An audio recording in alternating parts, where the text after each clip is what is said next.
नमस्कार दोस्तों, मैं हूं आशीष और आप देख रहे हैं एएसएम। तो दोस्तों, हिस्ट्री का क्रैश कोर्स चल रहा है जिसमें हम लोगों ने 3 लेक्चर्स अटेंड कर लिए हैं। उन 3 लेक्चर्स में है अरबों का आक्रमण, जो कि मोहम्मद बिन कासिम के नेतृत्व में सिंध पर आक्रमण हुआ था, जिसमें बहुत सारी लूटपाट हुई थी।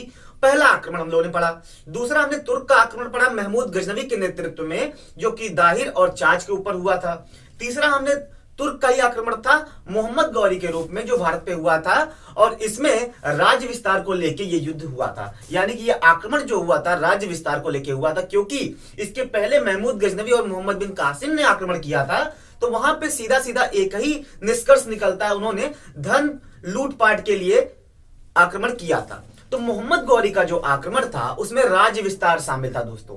तो दोस्तों, मोहम्मद गौरी की मृत्यु के पश्चात या फिर हत्या के पश्चात जो टाइम पीरियड उसके द्वारा विजित क्षेत्र पे, यानी कि अजमेर, दिल्ली, आसपास के बहुत सारे एरिया को मोहम्मद गौरी ने जीता था, वहां पे नए वंशों की नींव पड़ी उसकी हत्या के पश्चात। वो वंश थे गुलाम वंश, खिलजी वंश, तुगलक वंश, सैयद वंश, दोस्तों लोदी वंश। ये 5 वंश थे।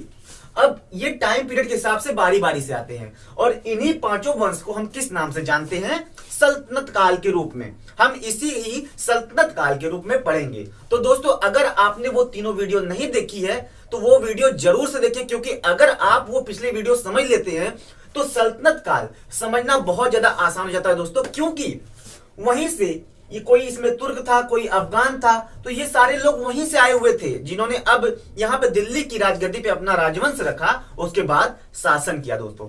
तो आप उस वीडियो को जरूर देखें। अगर आपने नहीं देखा है तो मैं उसकी लिंक इस डिस्क्रिप्शन में डाल दे रहा हूं, प्लीज वहां पे आप विजिट करें और वीडियो को वॉच करें। तो दोस्तों, आइए शुरू करते हैं। कहानी शुरू होती है कहां से? जब मोहम्मद गौरी की हत्या हो जाती है। हम लोग को पता है कि मोहम्मद गौरी ने जब आक्रमण किया तो बहुत सारे राज्यों को जीता, बहुत सारे राज्यों पे विजय फतेह की। उसके बाद उस राज्य को उसने अपने अंडर में किया, तो वो किसके अंडर में छोड़ा?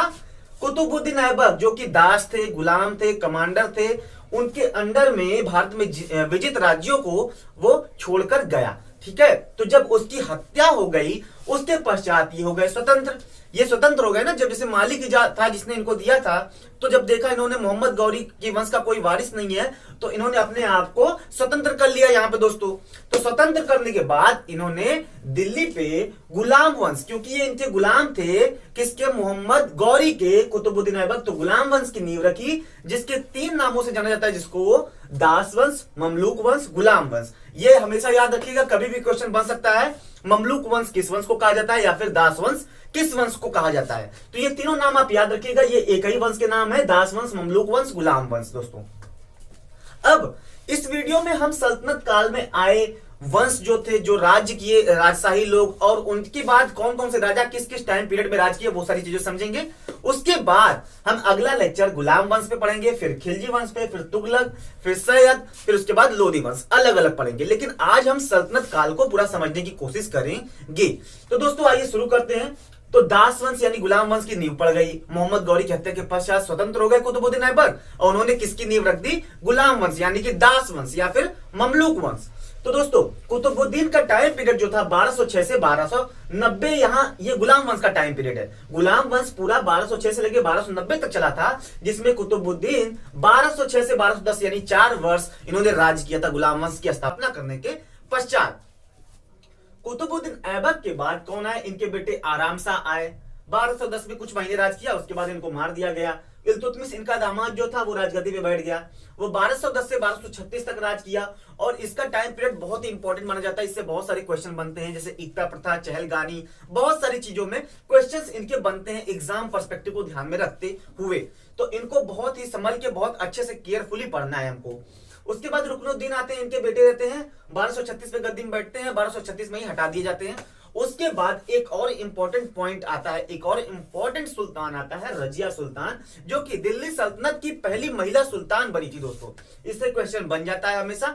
तो 1236 से 1240 इसको भी हमें बहुत केयरफुली पढ़ना है। उसके बाद बहराम शाह आते हैं दोस्तों, 1240 से 1242 2 वर्ष राज करते हैं। उसके बाद अलाउद्दीन मसूद शाह आते हैं, 1242 से 1246 वर्ष करते हैं। उसके बाद नसीरुद्दीन महमूद आते हैं, 1246 से 1265, जो कि बलबन के दामाद थे। उसके बाद 1265 में इनको हटा करके बलबन खुद राजगद्दी पे बैठ गए। 1265 से 1290 तक राज किया। उसके बाद आखिरी शासक था शमसुद्दीन कैमूर, इस ये 1290 में आया था, उसके बाद इसकी हत्या हो गई, उसके बाद जलालुद्दीन खिलजी ने खिलजी वंश की स्थापना की। तो दोस्तों यहां से पूरे 10 पॉइंट थे, यानी कि 10 शासक क्या थे गुलाम वंश में आए, जिनके टाइम पीरियड के हिसाब से हमने समझ लिया 1206 से 1290, जिसमें सबका अलग अलग टाइम पीरियड था दोस्तों। किसी का कुछ महीनों का था, किसी का कुछ सालों का था, किसी को बहुत सालों का था। तो ये सारी चीजें हमने समझ ली। अब दूसरा वंश हम समझते हैं। जैसे शमसुद्दीन कैमूर की मृत्यु हो गई, दिल्ली पे किस वंश की नींव पड़ी? खिलजी वंश की। यही वो खिलजी वंश है जिसके बारे में हमने पिक्चर्स देखी थी, अलाउद्दीन खिलजी पद्मावत के ऊपर। ये वही खिलजी हैं जो दूसरे नंबर के खिलजी है, अलाउद्दीन खिलजी, जिनके पास बहुत बड़ी सेना थी उस टाइम की। मध्यकालीन इतिहास में सबसे बड़ी सेना किसके पास थी? तो वो अलाउद्दीन खिलजी के पास थी, जिन्होंने बहुत सारा फतेह किया था, जो दक्षिण भारत में भी विजिट करते हुए राज पहुंचे थे। तो हम देखते हैं खिलजी वंश का टाइम पीरियड क्या था। 1290 जब इसका टाइम पीरियड खत्म होता है, 1290 से 1320 जो टाइम पीरियड था वो खिलजी वंश का था दोस्तों। तो दोस्तों इसमें जो पहला शासक था जिसने खिलजी वंश की स्थापना की थी वो थे जलालुद्दीन खिलजी। पहले शासक जिन्होंने खिलजी वंश की स्थापना की थी वो है जलालुद्दीन खिलजी। 1290 से 1296 इनका टाइम पीरियड था दोस्तों। 1290 से 1296 इनका टाइम पीरियड था। उसके बाद इनकी हत्या करके इनके भतीजे अलाउद्दीन खिलजी राजगद्दी पे बैठ जाते हैं। 1296 से 1296 से 1316, सॉरी दोस्तों 1296 से 1316 तक राज करते हैं। और इनके टाइम पीरियड में दिल्ली वंश का बहुत ज्यादा विस्तार हुआ दोस्तों, क्योंकि ये बहुत बड़े आक्रमणकारी थे और बहुत ज्यादा राज्यों का विस्तार किया इन्होंने, बहुत ज्यादा लूटपाट की, बहुत राजाओं को हराया इन्होंने। ठीक है, पद्मावत की कहानी भी आपने देखी है इनके बारे में। फिर उसके बाद तीसरे आते हैं इनके बाद मुबारक शाह खिलजी 1316 से 1320। 1320 में इस वंश का काम तमाम हो जाता है। उसके बाद नए वंश का उदय होता है, वो है तुगलक वंश दोस्तों। तुगलक वंश के बारे में पढ़ेंगे दोस्तों। जैसे ही खिलजी वंश का शासन खत्म होता है उसके बाद तुगलक वंश की स्थापना होती है। 1320 से लेकर 1413 तक इनका टाइम पीरियड था। उसके बाद पहला शासक जो था गयासुद्दीन तुगलक, जिसने तुगलक वंश की स्थापना की थी, वो था गयासुद्दीन तुगलक, जो कि 1320 से 1325 तक था। उसके बाद मोहम्मद बिन तुगलक आता है 1325 से 1351, जिसको रक्त पिपासु या फिर बहुत सारे नामों से जाना जाता है दोस्तों। तो ये था गयासुद्दीन तुगलक। उसके बाद मोहम्मद बिन तुगलक 1325 से लेकर 1351। उसके बाद तीसरा शासक आता है फिरोज शाह तुगलक 1351 से 1388। फिर मोहम्मद खान नाम से भी एक शासक होता है जो 1388 में राजगद्दी बैठता है। ये दोस्तों तुगलक वंश के पूरे शासक हैं। ठीक है, इसमें इंपॉर्टेंट बहुत सारी जगहों पे इनका नाम नहीं होता है, सिर्फ गयासुद्दीन तुगलक, मोहम्मद बिन तुगलक होता है। उसके बाद हो जाता है नसीरुद्दीन महमूद आखिरी बोल देता है। लेकिन ये सारे के सारे इंपॉर्टेंट नहीं है, लेकिन फिर भी हमको पता होना चाहिए। इनसे क्वेश्चन नहीं आते हैं लेकिन फिर भी हमें पता होना चाहिए कि कौन शासक थे इसमें। तो दोस्तों तीसरा शासक था फिरोज शाह तुगलक 1351 से 1388। उसके बाद चौथा शासक था मोहम्मद खान 1388 में आया। कुछ टाइम पीरियड के लिए फिर से गयासुद्दीन तुगलक शाह द्वितीय आया, 1388 में ही आया, वो भी कुछ समय के लिए। अबू बकर आए फिर उसके बाद 1389 1390 में एक साल के लिए। नसरुद्दीन मोहम्मद आए 1390 से 94 में। उसके बाद एक हुमायूं दोस्तों यहाँ पे भी आए थे, जिसके बारे में हम लोग नहीं जानते हैं, जिसके बारे में कोई वर्णन नहीं है, इतिहास में कभी क्वेश्चन नहीं पूछा जाता है। लेकिन फिर भी इस वंश में भी एक हुमायूं थे 1394 से 1395 में, एक वर्ष का टाइम पीरियड था। उसके बाद आखिरी जो शासक थे यहाँ के नसीरुद्दीन महमूद 1395 में से 1413 दोस्तों। यहाँ पे हो जाता है तैमूर का आक्रमण दोस्तों। फिर वहां पे तैमूर के वंश की नींव पड़ती है जो सैयद वंश के रूप में पड़ती है। और पहले शासक होते हैं खिज्र का, जिन्होंने इसकी स्थापना की थी दोस्तों। 1413 में ये वंश खत्म हो जाता है तुगलक वंश दोस्तों। नए वंश की शुरुआत होती है 1414 में सैयद वंश, यानी कि ये तैमूर के साथ आए थे। तैमूर ने जब आक्रमण किया था उसके बाद इनको यहाँ पे अबदस्त करके यहाँ पे नए वंश की दिल्ली पे नींव रखी गई थी खिज्र खां के नेतृत्व में। 1414 से लेकर 1421 इनका टाइम पीरियड था। और पूरा टाइम पीरियड था सैयद वंश का अगर देखें तो 14 से लेकर 1451 तक दोस्तों। तो पहला शासक खिज्र खां था 14 से लेकर 1421 तक। दूसरा शासक मुबारक शाह 1421 से लेकर 1434। तीसरा शासक था दोस्तों मोहम्मद शाह 1434 से लेकर 1445। और चौथा शासक जो कि आखिरी शासक था आराम शाह 1445 से लेकर 1451 दोस्तों। ये भी वंश सैयद वंश इतने में खत्म हो जाता है, बहुत ज्यादा टाइम पीरियड तक का इसका वंश नहीं रहता है। आप लोग देख ही रहे हैं 1414 से लेकर 1451। लेकिन कुछ क्वेश्चंस के लिए इंपॉर्टेंट है, जिसको हम जब अगला लेक्चर सैयद वंश के ऊपर अटेंड करेंगे तो उसमें पूरा क्लियर कर लेंगे इसको। उसके बाद एक और इंपॉर्टेंट वंश है दोस्तों, वो है लोधी वंश। ये दोस्तों बहुत ही ज्यादा इंपॉर्टेंट चैप्टर है। ये भी अगर हम लेक्चर वाइज देखें तो 1451 से लेकर 1526 था, क्योंकि इसी के टाइम पीरियड में बाबर का आक्रमण हुआ था और इसके साथ युद्ध हुआ था पानीपत का प्रथम, जिसमें ये हार गए थे। तब मुगलों की नींव की स्थापना हुई थी, मुगलों की नींव पड़ी थी दिल्ली राजवंश पे, जिसमें मुगल आए थे दोस्तों। तो आइए देखते हैं लोधी वंश में पहला जो शासक था बहलोल लोधी, जो कि 1451 से 1489 था दोस्तों। और सिकंदर लोधी आता उसके बाद दूसरा, जिसने आगरा की स्थापना भी की है 1504 में। ये भी बहुत इंपॉर्टेंट क्वेश्चन बहुत बार पूछा गया है।